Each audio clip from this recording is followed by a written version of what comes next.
સમાચાર સામે આવી રહ્યા છે ડીસાથી। ડીસા નગરપાલિકામાં શાન તિરંગા ગ્રુપ દ્વારા યોજાયા ધરણા। ડીસામાં આવેલી હઠીલા હનુમાન ગૌશાળા તોડી પાડવાનો કરાયો વિરોધ। અંબાજીની ગૌશાળા તોડી પાડવાના કારસાના વિરોધ। કાંઠ પાંજરાપોળની જમીન પર વોટર ફિલ્ટર પ્લાન્ટ બનાવવાનો વિરોધ। પ્રાણી સંગ્રહાલય માટે જૂના ડીસાની પાંજરાપોળની જમીન પચાવી પાડવાનો આરોપ। પાલિકા દ્વારા શહેરના બ્યુટિફિકેશન માટે કરવામાં આવી રહેલા ખર્ચનો વિરોધ। ડીસામાં રખડતા પશુઓને અંકુશમાં લેવામાં પાલિકા નિષ્ફળ થઈ હોવાના શાન તિરંગા ગ્રુપ દ્વારા લગાવવામાં આવ્યા આરોપ। ડીસાના ઘણા બધા પ્રશ્નોને લઈને ડીસાના જાગૃત નાગરિકો દ્વારા શાન તિરંગા ગ્રુપની રચના કરવામાં આવી છે। આજનો કાર્યક્રમ મુખ્યત્વે જે કાંઠ પાંજરાપોળ જે આવેલ છે તેને ત્યાં વોટર ટ્રીટમેન્ટ પ્લાન્ટનું જે સરકારનું આયોજન છે, આપણે આયોજનને સ્વીકારીએ છીએ, આવકારીએ છીએ, પણ મિત્રો ત્યાંની જે જગ્યા છે એ કન્ટામિનેટેડ છે। ત્યાં મૃત પશુઓ દફન કરેલા હોય, એમના અવશેષો હોય। ભવિષ્યમાં જો ત્યાં જો ટ્રીટમેન્ટ પ્લાન્ટ બને તો બેક્ટેરિયલ વાયરલ ઇન્ફેક્શન થઈ શકે છે। તો એ સમયે કદાચ પરિસ્થિતિ એવી નિર્માણ થાય કે આપણે ત્યાં વારંવાર જેમ થાય છે એમ કે પહેલાં રોડ બનાવો, પછી પાઇપલાઇન યાદ આવે, પછી ગેસ લાઇન યાદ આવે અને રોડ તોડવાના। એટલે કદાચ આમાં એવું ના બને કે વોટર ટ્રીટમેન્ટ પ્લાન્ટ જે છે એ કદાચ 100 કરોડના ખર્ચે બને છે, મને અંદાજો છે ત્યાં સુધી।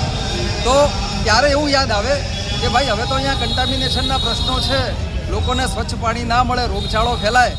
આટલા મોટા નગરમાં જો રોગચાળો ફેલાય તો એને કોણ અટકાવી શકે?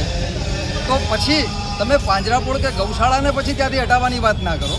એટલે અમારી રજૂઆત એવી છે કે આ તબક્કે જ એક સર્વે કરવામાં આવે, હેલ્થ ડિપાર્ટમેન્ટનો પણ ઓપિનિયન કે રિવ્યૂ લેવામાં આવે અને એક એવી સરકાર જોડે ઘણી બધી જગ્યાઓ છે તો પ્રોપર એ ટ્રીટમેન્ટ પ્લાન્ટને ત્યાં ઇન્સ્ટોલ કરવામાં આવે। રખડતા ઢોરનો પ્રશ્ન છે એ ચરમસીમાએ છે, લોકોને પણ વાગે છે, ગૌ માતા અને રખડતા ઢોરનું પણ મૃત્યુ થતું હોય છે, એ પણ બહુ દુઃખદ બાબત છે। એટલે આ કમ્પ્લીટલી મિસમેનેજમેન્ટ છે। ત્રીજી વાત કરીએ તો ડીસાના ઘણા એવા બધા વોર્ડ જેવા ઘણા વિસ્તારો છે ત્યાં પ્રાઇમરી સુવિધાઓ જ નથી મળતી। એની સામે નગરપાલિકા 6.5 કરોડથી 12 કરોડના ખર્ચે બ્યુટિફિકેશનના પ્લાન મૂકી રહી છે। આ કેટલું મોટું મિસમેનેજમેન્ટ છે। આ જનતાના નાણાં છે, જનતા માટે ખર્ચાવા જોઈએ પણ યોગ્ય રીતે, કારણ કે તો પછી લોકો પોતાનો ટેક્સ બરાબર જાતે જ વાપરવાનું ચાલુ કરી દે। પણ સરકાર શાના માટે છે કે સરકાર એના માટે છે કે મેનેજમેન્ટ કરે। દરેક વ્યક્તિ પોતાનું ઘર જાતે ચલાવે છે, દરેકમાં આવડત છે, પણ દેશ ચલાવો, મેનેજમેન્ટ કરવું એ આપણે રાજકારણીઓના નેતાઓના હાથમાં આપતા હોઈએ છીએ। ત્યારે એમની ફરજ બની રહે છે કે દેશનું જે નાણું છે, જનતાના ટેક્સના નાણાં છે, એ યોગ્ય જગ્યાએ વપરાય। તો આ તબક્કે આ જે અમારી આજની મુહિમ છે એનું આ સ્પષ્ટીકરણ છે। વધુમાં વધુ લોકો આમાં જોડાય અને મિત્રો આ એક જાહેર પ્રશ્નો છે, નોન પોલિટિકલ મુવમેન્ટ છે। આની અંદર ડીસાના હિતને ધ્યાનમાં રાખીને, ડીસાના લોકોના હિતના ધ્યાનમાં રાખીને આપણે સૌએ સહિયારો પ્રયત્ન કરીએ। આવો સૌ સાથે મળીને કામ કરીએ। જય હિન્દ, જય ભારત માતા, જય ગૌ માતા। વર્તમાનમાં ડીસા એ ભ્રષ્ટાચારની નગરી બની ગઈ છે। અહીંના સત્તાધીશો માત્ર નગરપાલિકાની ગ્રાન્ટો છે અને જે સરકારના પૈસા છે એ પોતાના ઘરે કઈ રીતે લઈ જવા એ એક વિષય અમને બનાવી દીધો છે। આવા સમયે ડીસાના યુવાનો જાગૃત થયા છે અને શાન તિરંગા નામનું એક ગ્રુપ બનાવ્યું છે।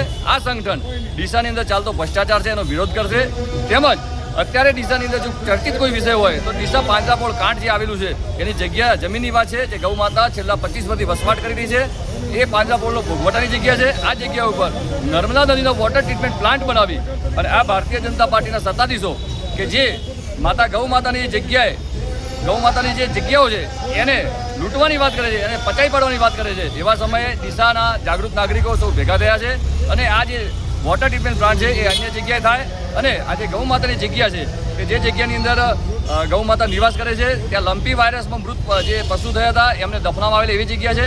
તો અહીંયા કોઈ વોટર ટ્રીટમેન્ટ પ્લાન્ટ બને છે તો ગામમાં રોગચાળો ફાટી નીકળે એની પણ એક દહેશત છે।